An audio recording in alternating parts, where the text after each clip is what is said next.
दिल्ली देश की राजधानी है, लेकिन हैरत और दुख होगा आपको ये जानकर कि इस राजधानी से चुनावों में वोटिंग टर्नआउट अन्य राज्यों के मुकाबले सबसे कम दर्ज किया जाता है। इतना ही नहीं, सड़कों पर शासन व्यवस्था के खिलाफ विरोध प्रदर्शन और सोशल नेटवर्किंग साइट्स पर युवाओं की बढ़ती भागीदारी जिस तरह से बीते समय में देखी गई है, उसके मुकाबले चुनावों में यही हिस्सेदारी कम दर्ज की जाती है। दिल्ली चुनाव के एक आंकड़े के मुताबिक दिल्ली के यंग वोटर का प्रतिशत 3 है कुल मतदाताओं के मुकाबले, लेकिन अगले महीने होने वाले दिल्ली विधानसभा चुनावों में केवल 50% ही यंग वोटर एनरोल्ड हैं, जिनमें से अधिकतर की उम्र 18 से 19 साल है। जाहिर सी बात है, जो युवा राज्य की दशा और दिशा बदलने में महत्वपूर्ण भूमिका निभा सकते हैं, वो आज भी ईवीएम मशीन से दूर हैं। आखिर क्या चाहता है आज का ये टेकी युवा, यही जानने के लिए हम किरोड़ीमल कॉलेज में छात्रों के बीच मौजूद हैं। हमारी इस खास पेशकश यूथ वोटर के इलेक्शन मीटर में कार्यक्रम की शुरुआत करते हैं मेरे कुछ सवालों से, जो कि मैं इन छात्रों से एक एक करके पूछूंगी। मेरे कुछ सवाल जिनके जवाब इन युवा वोटर्स, इन युवा छात्रों के पास है। तो सबसे पहले मेरा जो सवाल है वो मैं आपसे जानना चाहूँगी, और वो ये है कि आप लोग पार्टी देखने वाले हैं या फिर उम्मीदवार का चेहरा? क्या कहेंगे? पार्टी और उम्मीदवार का चेहरा दोनों देखना चाहेंगे हम। क्यों देखना चाहेंगे? क्योंकि किस पार्टी से है ये जानना जरूरी है, और दूसरा उम्मीदवार का चरित्र कैसा है, उम्मीदवार कैसा है ये जानना भी जरूरी है। उम्मीदवार किस बैकग्राउंड से है, कहीं उस पर कोई मुकदमा नहीं चल रहा, किसी तरह से वो अपराधी नहीं है, ये सब जानना जरूरी है हमारे लिए। ये दोनों देखना चाहते हैं। और आप क्या देखना चाहेंगे? पार्टी देखना चाहेंगे या फिर उम्मीदवार का चेहरा आपसे जानना चाहेंगे? I think party, because the agenda matters, और जिस बेसिस पे काम कर रहा है, if the party decides what he is working on, उसका मतलब the guy will be working on that, right? So the party is more important then the person who. Party देखना चाहेंगे आप? ऑब्वियसली पार्टी और उम्मीदवार दोनों का चेहरा, ताकि पार्टी से पता चले उसका एजेंडा क्या है और उम्मीदवार से पता चलेगा कि उम्मीदवार का चरित्र कैसा है, जिससे हम उसको डिसाइड कर सकें कि कौन बेटर है। हम उम्मीदवार को देखना चाहेंगे, क्योंकि ऐसा होता है कि जो काम पार्टी नहीं करा सकती वो पर्टिकुलर उम्मीदवार करा सकता है उस क्षेत्र में। आप क्या देखना चाहेंगे, पार्टी की उम्मीदवार? हम पार्टी को ही देखना चाहेंगे, क्योंकि अगर एक पार्टी, कोई सी भी पार्टी आती है, हमारा ये मानना है कि एक पार्टी आए लेकिन वो पूरी तरह से मेजॉरिटी में आए, ताकि सरकार मजबूत बने और अच्छे से अपने कामों को वो पूरा कर सके। हम पार्टी और उम्मीदवार दोनों को देखना चाहेंगे, क्योंकि पार्टी से जो इसका एजेंडा है उसको पूरा करने में उसकी सहायता करेगी, और उम्मीदवार का अगर चरित्र अच्छा है तभी वो एजेंडे और हमारे देश की तरक्की में वो योगदान दे सकता है। इसमें पार्टी और उम्मीदवारों को दोनों को देखना चाहूँगा, क्योंकि पार्टी जो होती है उम्मीदवारों से बनती है, और अगर उनका कैरेक्टर अच्छा होगा तभी पार्टी अच्छी एक मजबूत बनेगी। पार्टी और उम्मीदवार, अब तक छात्रों का जवाब आया है कि दोनों देखना चाहेंगे। अब दूसरा सवाल मैं आप लोगों से जानना चाहूँगी, सवाल का जवाब आप लोगों से, वो ये कि जब आप वोट देने जाएंगे, कि आपके वोट पर राहुल गांधी और नरेंद्र मोदी, जो कि बीजेपी के प्रधानमंत्री कैंडिडेट हैं, और राहुल गांधी जैसा कि आप सभी जानते हैं, कोई असर होगा? आपसे जानना चाहेंगे, आप सबसे ऊपर बैठे हैं। जी हाँ, असर तो होगा ही। हम नरेंद्र मोदी के साथ जाना चाहेंगे, क्योंकि उनके चरित्र को जिस हिसाब से हम लोग जान रहे हैं, जिस हिसाब से उनको देश जानता है, उसी हिसाब से हम नरेंद्र मोदी के हिसाब से जाना चाहेंगे, उनके चरित्र को देख के। हम नरेंद्र मोदी को वोट करेंगे, क्योंकि नरेंद्र मोदी अगर सत्ता में आए तो देश का कुछ विकास करेंगे, और जिससे हमारी भलाई होगी, हमारे देश की भलाई होगी। सवाल मेरा है कि क्या आपके वोट पर राहुल गांधी या नरेंद्र मोदी का कोई असर होगा? आप क्या बोलेंगे? रही राहुल गांधी और नरेंद्र मोदी की बात, तो ऑब्वियस सी बात है, इन दोनों का तो असर होगा ही। और कोई भी देश के लिए काम कर रहा है अच्छा, तो या नरेंद्र मोदी है या राहुल गांधी है, उनका उसी तरह जनता के अंदर प्रभाव नजर आता जाए। अभी फिलहाल की बात है, नरेंद्र मोदी का प्रभाव ज़्यादा इंक्रीज होता जा रहा है दुनिया भर में भी, और वैसे भी जनता के अंदर। जिस तरह आप देख ही रहे हैं, जितने स्टूडेंट्स ने बताया कि नरेंद्र मोदी हम प्रीफर करना चाहते हैं, नरेंद्र मोदी, उस हिसाब से आप देख सकते हैं कि नरेंद्र मोदी को ज़्यादा सपोर्ट कर रहे हैं। I would like to support Narendra Modi because the way he has changed, he has brought a turnover in Gujarat. I think he will be able to bring a great change in our whole country itself. Actually अगर देखा जाए तो मैं support करना चाहूँगा नरेंद्र मोदी को, क्योंकि जिस हिसाब से वो सत्ता में आए हैं तो देश का काफ़ी विकास किया उन्होंने, और उम्मीद है कि आगे भी विकास करेंगे। यानी कि पार्टी से ज़्यादा जो प्रधानमंत्री कैंडिडेट है उसका असर इन युवा वोटर्स के मत पर होते दिख रहा है। अगला सवाल हम करेंगे, अगला सवाल का जवाब आप लोगों से जानना चाहेंगे, और वो ये कि अब तक आप लोगों को जो उम्मीदें थी आप लोगों की पॉलिटिकल पार्टी से, गवर्नमेंट से, वो पूरी हुई और क्या चाहते हैं आप अभी? सबसे पहले आपसे जानना चाहेंगे, आप कोने में बैठे हैं और अब तक बहुत शांत हैं।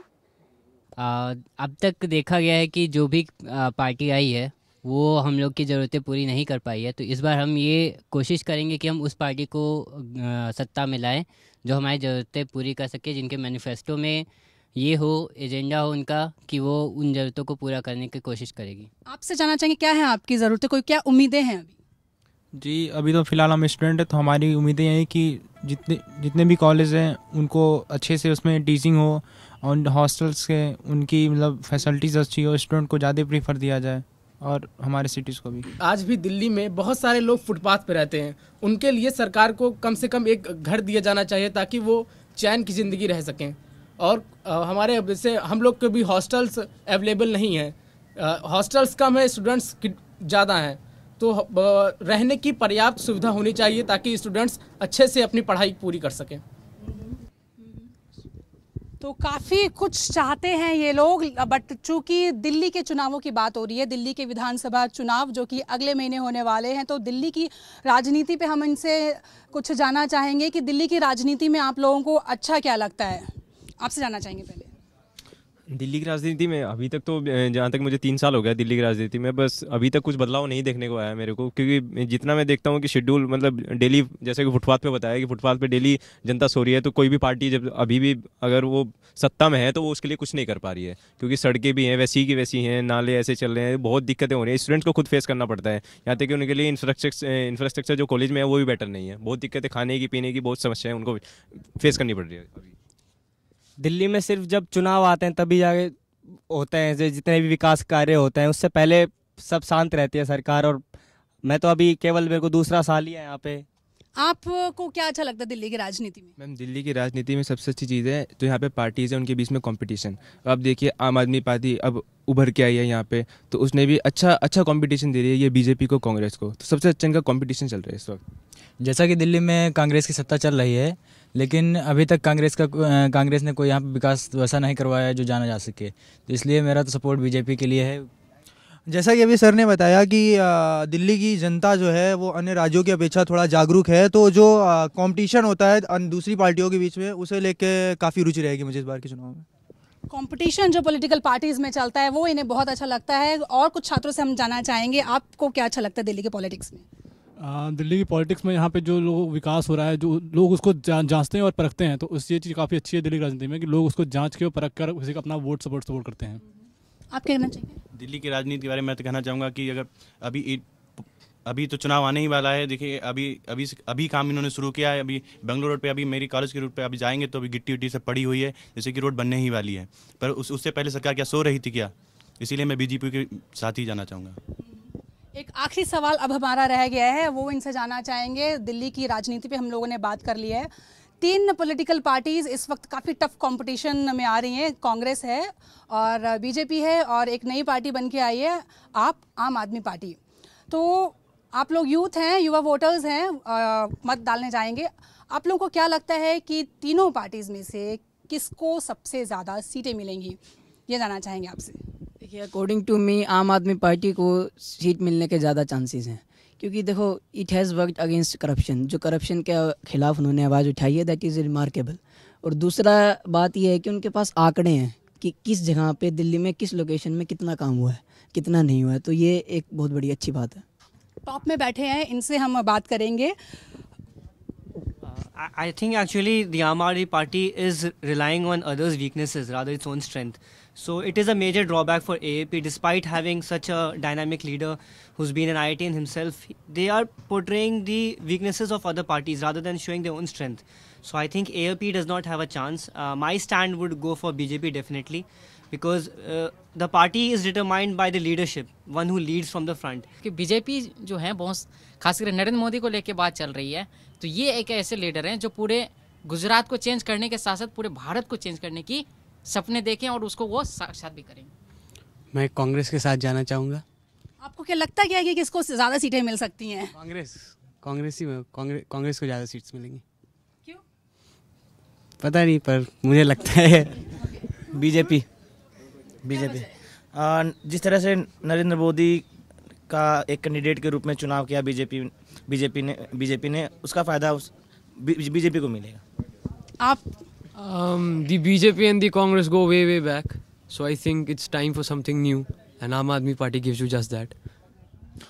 इस बार आम आदमी पार्टी जो है टफ कॉम्पिटिशन देती है बीजेपी और कांग्रेस को, बट फिर भी मुझे लगता है कि बीजेपी इस बार ज़्यादा सीट ले आएगी, क्योंकि जो एक लीडरशिप क्वालिटी का जो इफेक्ट पड़ा जनता पे, जो मोदी को जिन्होंने presidential candidate prime minister candidate के ग्रुप उसको खड़ा किया है, उसका इफेक्ट जनता पे काफ़ी पड़ रहा है। इसलिए मुझे लगता है कि बीजेपी इस बार ज़्यादा सपोर्ट सीट ले आएगी।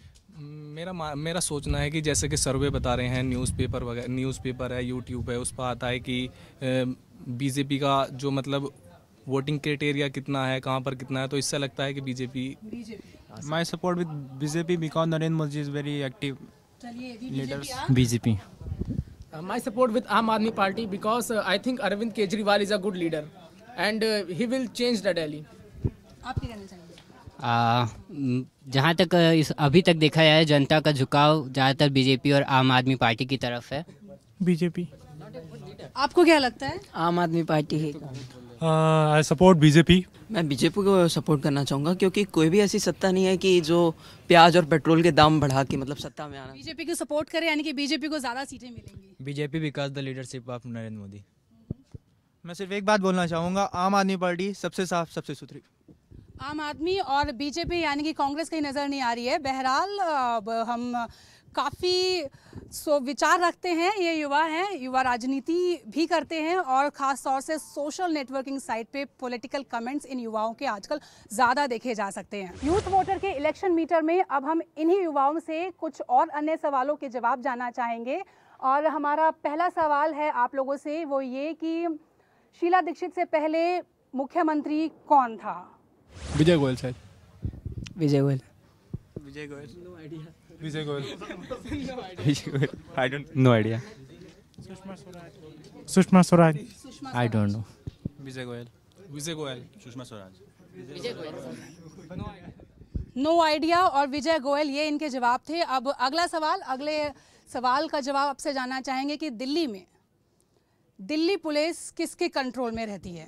होम मिनिस्ट्री, गृह मंत्रालय। Home ministry. Home ministry. गृह मंत्रालय। Central government. Home ministry. गृह मंत्रालय। Home ministry. Home ministry. Home ministry हर राज्य में होती है। Home ministry. Sheila Dikshit. Central government. Central government. Home ministry. Central government. Central government. Central government. चलिए अगला सवाल, बीजेपी से मुख्यमंत्री की कुर्सी का उम्मीदवार कौन है? डॉक्टर हर्षवर्धन। प्लीज एक एक करके बोलिएगा। Doctor Harshvardhan. Doctor Harshvardhan. Doctor Harshvardhan. सभी छात्रों को इसका जवाब मालूम है। हमारा अगला सवाल है कि मुख्यमंत्री शीला दीक्षित किस सीट से चुनाव लड़ रही हैं? New Delhi. New Delhi. New Delhi. CP. कहाँ से? न्यू दिल्ली। नई दिल्ली। नई दिल्ली। नई दिल्ली। न्यू दिल्ली। तो सवालों के जवाब तो दिए बट आधे सही दिए, आधे गलत दिए। ये दिल्ली के यूथ हैं।